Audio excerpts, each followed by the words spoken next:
राधे राधे दोस्तों, जय जगन्नाथ। मैं हूं आपकी दोस्त और होस्ट पुष्टि। आज सुबह सुबह मेरे मन में एक सवाल आया कि क्या हमें भगवान के पास सिर्फ दुआ मन्नत मांगने जाना चाहिए या सिर्फ शिकायत करने जाना चाहिए। जवाब था नहीं, कभी कभी सिर्फ भगवान को धन्यवाद कहने के लिए भी जाना चाहिए।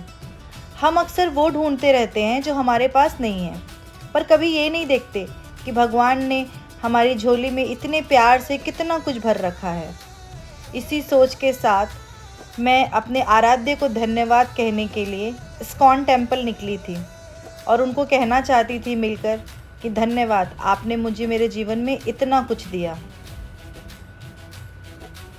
और ये देखिए सूर्य भगवान, मेरे साथ आप भी प्रणाम कर लीजिए। मुंबई में सूर्य भगवान दो घरों के बीच से ही झांकते हुए मिलेंगे। और अपने रोज़ के काम निपटाते हुए, दो चार काम निपटाते हुए, मैं मेन रोड पे ओला बुक करके अपने ऑटो का वेट कर रही थी। मैं मोस्टली ओला ऑटो ही प्रेफर करती हूँ क्योंकि मुझे मोशन सिकनेस है, तो मुझे वो ओला का स्मेल नहीं जमता है कैब का। और ये देखिए, ये मुंबई का डॉग है।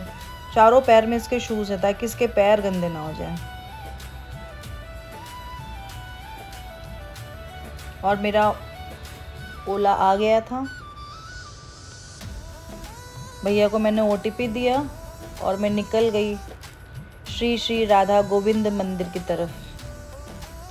ये एक आध्यात्म केंद्र है जो अभी रिसेंटली बना है थाने में। मुझे भी नहीं पता था, आज जस्ट मैं ऐसे ही गूगल कर रही थी। मुझे ऐसा लगा था कि केवल खारघर में ही है या जुहू में है, बट मुझे पता चला कि थाने में भी इस्कॉन है। तो मैं फिर फटाफट निकल गई घर से। मैंने कहा अरे इतनी अच्छी अपॉर्चुनिटी मैंने छोड़ कैसे दी। और जैसे ही मैं उसके नज़दीक पहुंच रही थी, मैंने देखा एक बारात निकल रही थी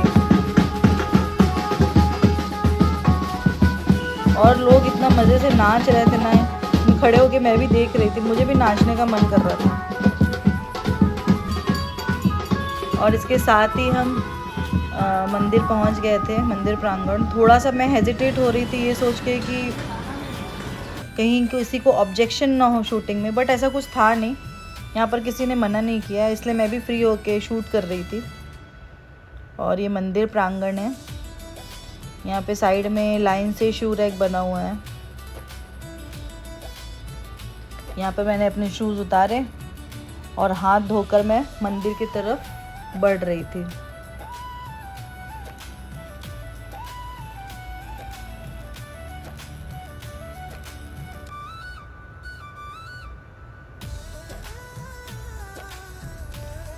भारत में 100 से भी ज़्यादा इस्कॉन टेम्पल हैं और यहाँ पर इस मंदिर में मंगल आरती, भजन, प्रवचन और खिचड़ी का प्रसाद मिलता है।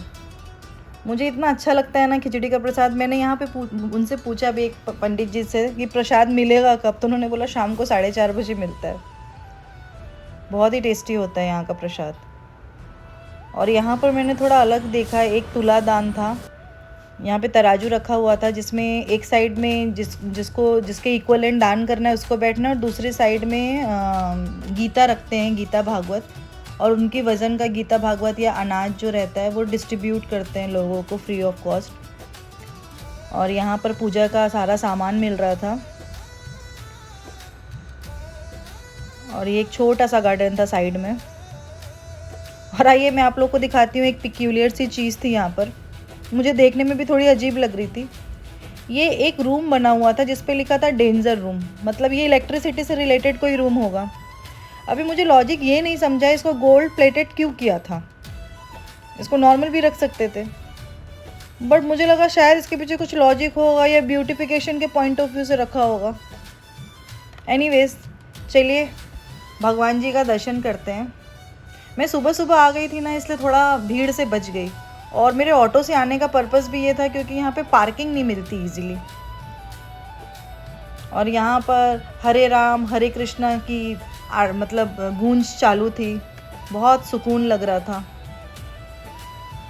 मंदिर पहुँचे तो हर तरफ हरि बोल गूंज रहा था। मन अपने आप शांत हो गया। और उसके बाद जैसे ही श्री कृष्ण और राधा रानी के दर्शन हुए तो दिल में बहुत सुकून हुआ। यहाँ पर संत जी प्रवचन दे रहे थे, स्टोरी सुना रहे थे और लोग बड़े ध्यान से सुन रहे थे। और ये जो बाराती में जो पीछे बारात छोड़ के आई थी, बारात के सारे लोग इधर ही आ गए थे, इंक्लूडिंग दूल्हे जी, और सब भगवान जी से आशीर्वाद ले रहे थे।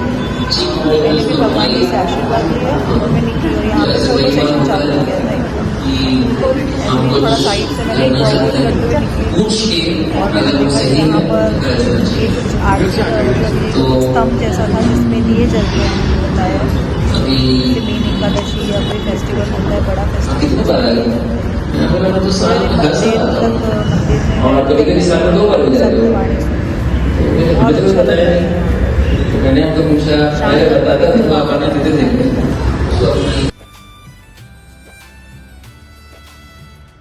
और सब दर्शन करने के बाद जैसे मैं बाहर निकली तब आंटी लोगों का फ़ोटो सेशन चालू था यहाँ पर। ये देखिए मंदिर की कारीगरी दीवारों की।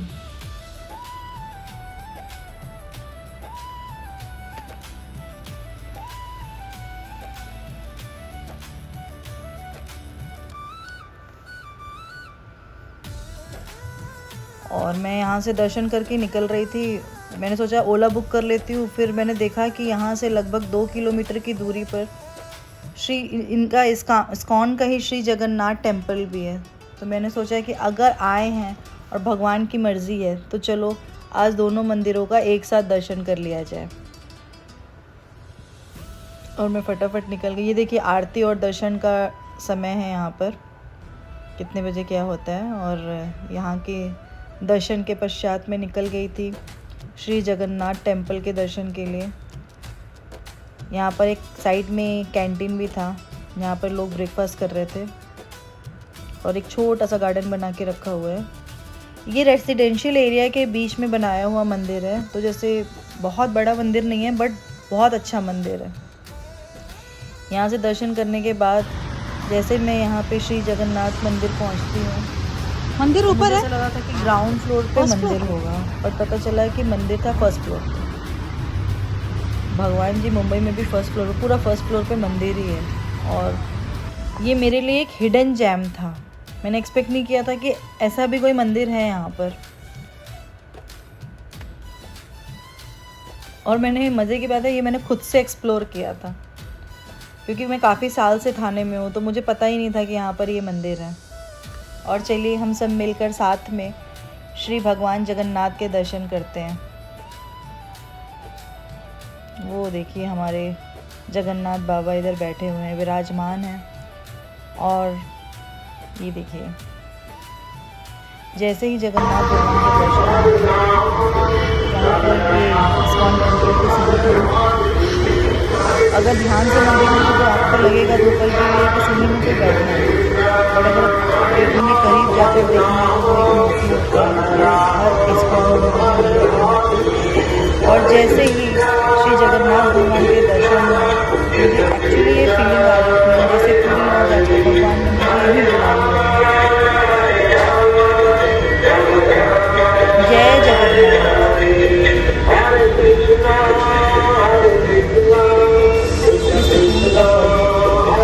और कभी कभी अनप्लान चीज़ें अच्छी होती हैं, जो मेरे साथ आज हुआ।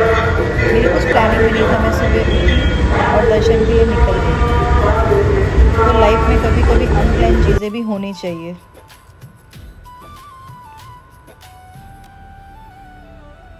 और इसके बाद यहाँ पर देखिए तुलसी जी को वस्त्र पहनाया गया, ये बहुत अच्छा लगा मुझे देख के। इस तरीके से हम अपने घरों में भी पहना सकते हैं भगवान जी को वस्त्र। और दर्शन के बाद मुझे आज समझ में आया कि भगवान सब जानते हैं, बस हमें कभी कभी जाकर चुपचाप से उनको धन्यवाद कह देना चाहिए।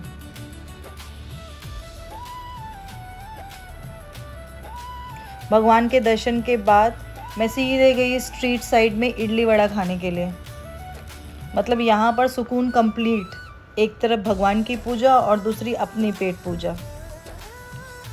और बहुत भीड़ थी यहाँ पे, पब्लिक आ रही थी, खा के जा रही थी। और उसका पेटीएम का जो साउंड होता है ना, इतने पे हुए इतने पे, कंटिन्यूसली बज रहा था। और बहुत टेस्टी था ये स्ट्रीट साइड वड़ा।